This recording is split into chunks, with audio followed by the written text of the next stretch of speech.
Hi friends, let us study Rise of Nationalism in Europe. This is the first chapter in history for 10th standard. Describe the artwork of Frederic Soriot. So you can see this image which was created by Frederic Soriot, a French artist. So in 1848, Frederic Soriot, a French artist, created art called the Democratic and Social Republics, promoting the idea of nations.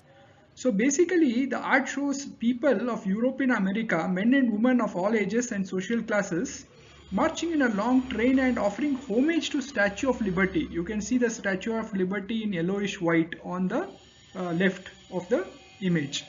Okay, so basically, the artist during French Revolution personified liberty as a female figure bearing a torch of enlightenment in one hand and the Charter of Rights of Man in other hand. So this is one of the examples of paintings by French artists which promoted nationalism. Okay. Mention points of French philosopher Ernst Renan's essay, What is Nation? Okay. According to Ernst Renan, a nation is a culmination of long and past endeavors and sacrifice and devotion of great people. Okay. Freedom fighters would have worked very hard and they would have fought for the nation. Okay. Nation is born out of heroic past, great people, glory, which is the social capital. That's what he feels. Nations people must have solidarity, must have common will in the present to have performed great deeds and still perform more. Okay, and this should happen with their own will and wish. So these are all the points that was important in Ernst Renan's What is Nation essay. Okay, mention important points of French Revolution in 1789. Okay, in 1789 the French Revolution saw a transfer of sovereignty or a rule from monarchy to body of French citizens, which is called as National Assembly. So basically the workers in France, the businessmen, the industrialists, the peasants, etc., said that monarchy is no longer working for us anymore and they are not catering to our interests. So they overthrew monarchy and they created a National Assembly which represented them. Okay, the ideas of la patrie, that is in French, means which means fatherland, and les citoyens in French, and which means the citizen, gave an idea to equal rights and constitution. Okay, so they designed new flag, they designed new hymns, they designed and took new oaths. They created a new administrative system. Okay, they created a uniform system of weights and measures. They abolished commercial customs and duties. All these were sort of steps in making the life of common people easy and to help them basically. So these are all the main points of the French Revolution. Okay, what changes did Napoleon introduce during and after the wars? See, 1789 was when the first French Revolution happened, but after that Napoleon became the dictator and he started Napoleonic Wars, and he established a Napoleonic code, okay, which stopped privileges based on birth and established equality. He said just because you are born in a rich family does not make you privileged, and he established equality. He simplified administrative divisions.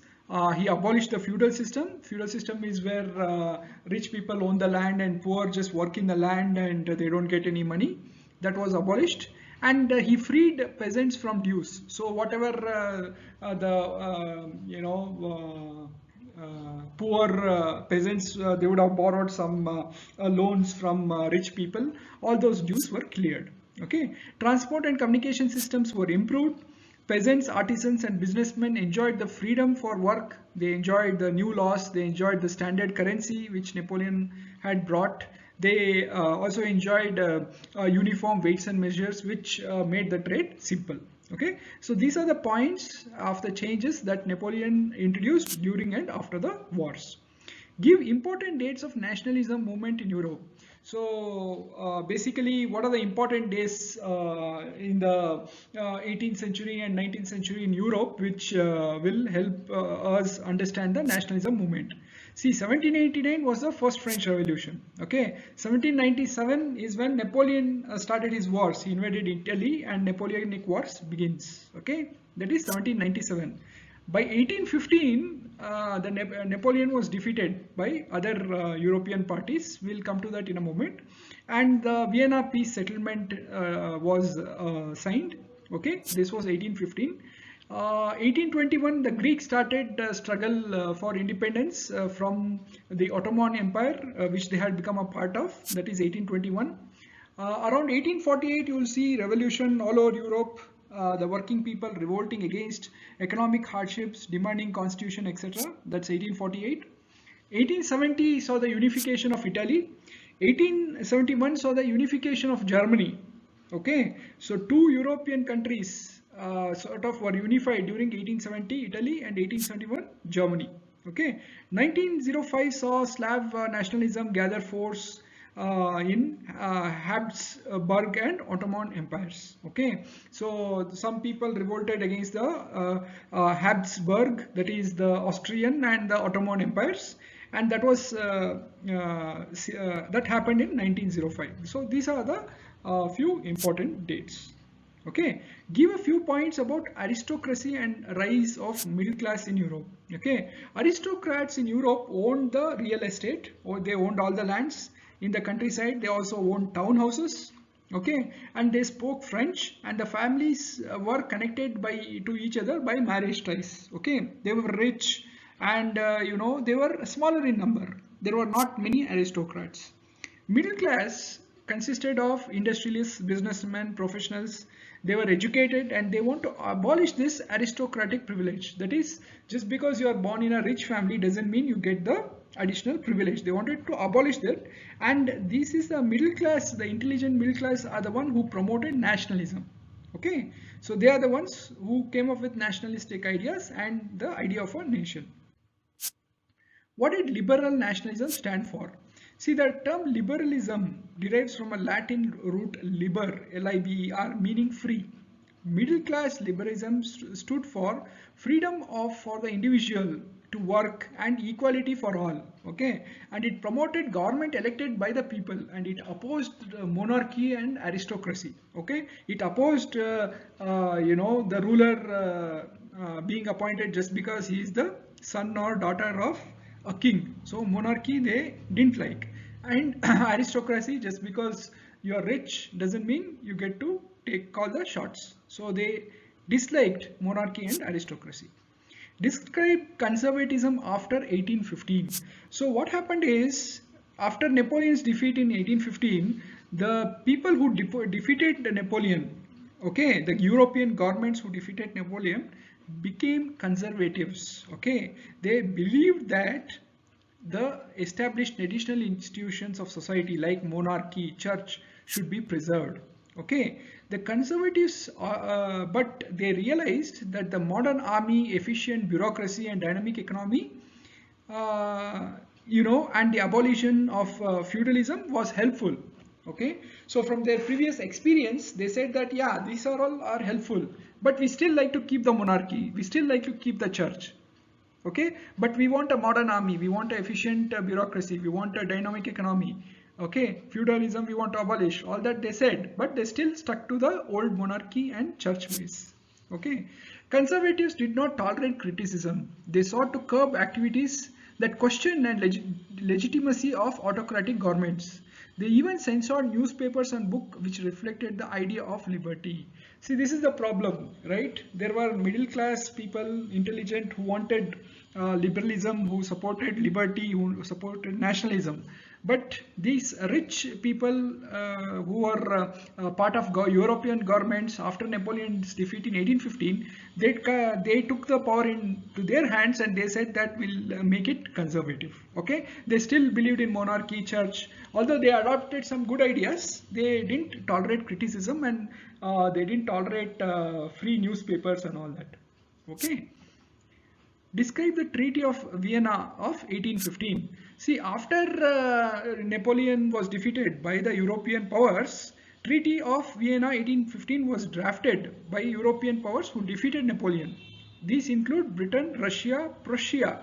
See, Prussia is another kingdom which became Germany later. Okay, Austria, the kingdom of the Austria was also there. So Britain, Russia, Prussia, and Austria are the four nations which defeated Napoleon. Okay, so you know what they did? They said that okay, Napoleon has been now defeated, and they overturned all the annexations he had made. Annexation means Napoleon had waged wars and had gone and captured, annexed various territories. Now the France lost all its annexed territories because Napoleon was defeated. Okay, the Spanish Bourbon dynasty's power was restored. Okay, France lost all its annexed territories. The Kingdom of Netherlands, including Belgium, was created. Okay, so this was created because they wanted to create a kingdom to stop France from future wars. Okay, so they created a Kingdom of Netherlands which included Belgium. Okay, Australia was given northern part of Italy, Russia was given a part of Poland, and Prussia, which was in future going to become Germany, was given a part of region called Saxony. Saxony. Okay, so this is all was the part of the Treaty of Vienna, which was drafted by the European powers who defeated Napoleon. Okay, who is Giuseppe Mazzini? Okay, Giuseppe Giuseppe Mazzini, Mazzini.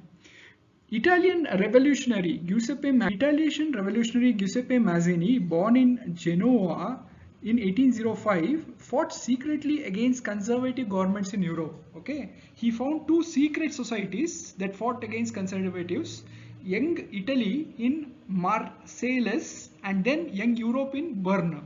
Okay, now these secret societies were joined by liberal workers, industrialists, businessmen, educated middle class. They joined these societies so that they could fight against conservative governments. Okay, describe the age of revolutions 1830 to 1848 in points. So Europe saw a lot of revolutions happening during revolution uprising happening during 1830 to 1848.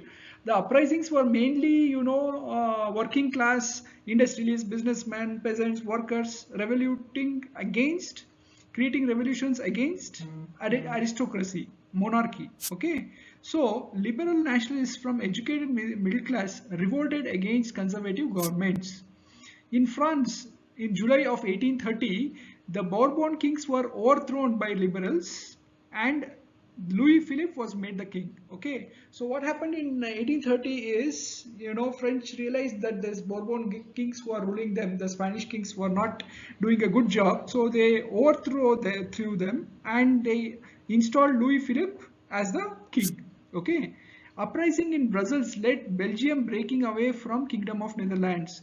Remember, in 1815, after defeat of Napoleon, this Kingdom of Netherlands was created to stop future wars, but it included Belgium also. Okay, but now Belgium uprised and said that we don't want to be part of Netherlands, we want our own country. So uprising in Brussels happened and they broke away from Netherlands, Kingdom of Netherlands.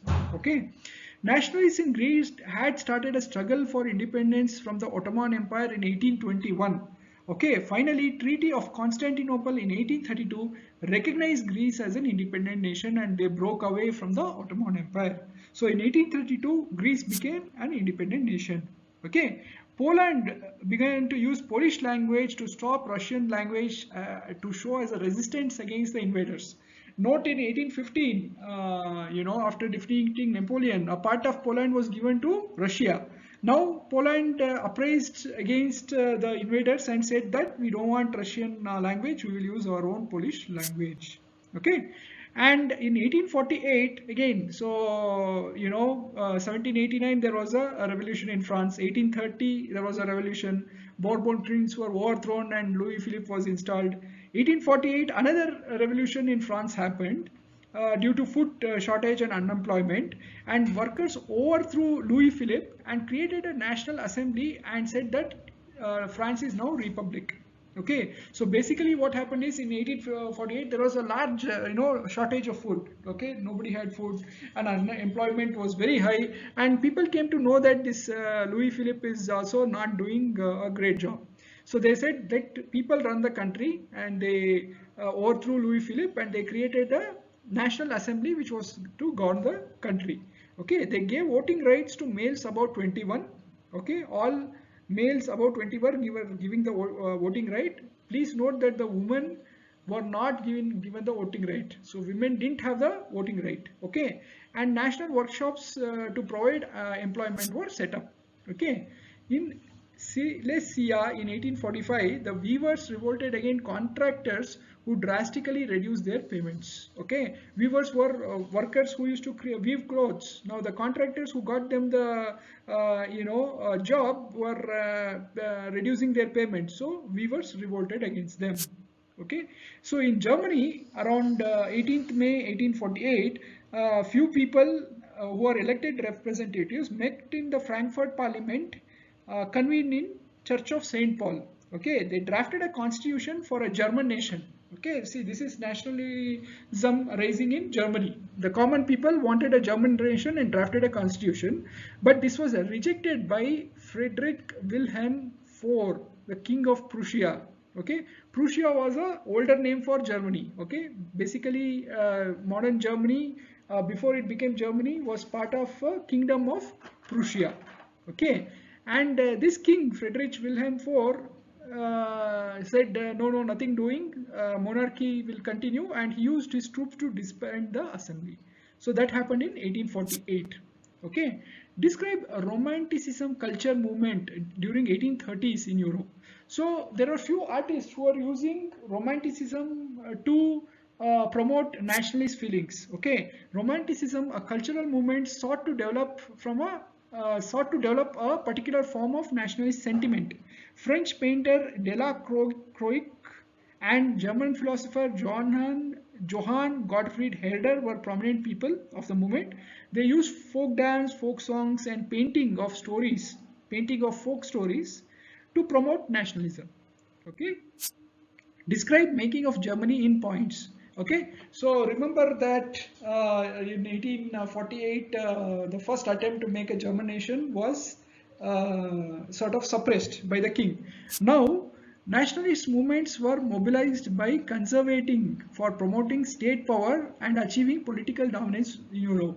So what happened is these kings who are conservative governments basically realized that no, we have to make a nation now in order to keep people in control. Okay, so you can see the image. The image shows a declaration of the German nation. The main person involved was Otto von Bismarck. So Prussia took on the leadership of the movement of national unification under Chief Minister Otto von Bismarck. Okay, and he did it with the help of Prussian army. Okay, so now what had happened is they had to sort of get some areas annexed by Austria. They had to get some areas annexed by France. They had to get some areas annexed by Denmark. So after getting back all those areas, they wanted to create the new Germany. Okay, so they conducted 3 wars over 7 years with Austria, with Denmark and France, and it ended in Prussian victory and completed the process of unification of Germany. Okay, this is how the modern Germany came into existence. Okay, on 18 January 1871, so modern Germany was formed in 1871. An assembly gathered in the Hall of Mirrors in Palace of Versailles. Okay, Palace of Versailles, Versailles, and the hall is called Hall of Mirrors, to proclaim the new German Empire, and it was headed by Kaiser William I of Prussia. So the king, Kaiser William I of Prussia, became the first sort of emperor of the new German Empire. Okay, describe making of Italy in points. Okay, during 1850s, Italy was divided into 7 states, out of which only one, Sardinia Piedmont, was ruled by Italian princely house. Okay, rest all was under various rulers. The north was under Austrian Empire, the Habsburgs. The center was ruled by the Pope, and the southern regions was ruled by Bourbon kings from Spain. Okay, that's how Italy was segregated at that point. Now Sardinia Piedmont under the rule of King Victor Emmanuel number 2, okay, wanted to unify Italian states through war. Okay, they said that okay, we are going to unite Italy, the north, the center, the south, everything, okay, and offer the other states economic development and political unification. Okay, so Sardinia Piedmont succeeded in defeating Austrian forces in 1859. So whatever the north of Italy was controlled by Austrians, they took it back from them. In 1860, they marched into South Italy and overthrew the Spanish Bourbon kings. They overthrew the Spanish rule, and basically they sort of unified whole of Italy. Okay, in 1861, Victor Emmanuel II was proclaimed the King of United Italy. So in 1861, Italy, the latest Italy was formed.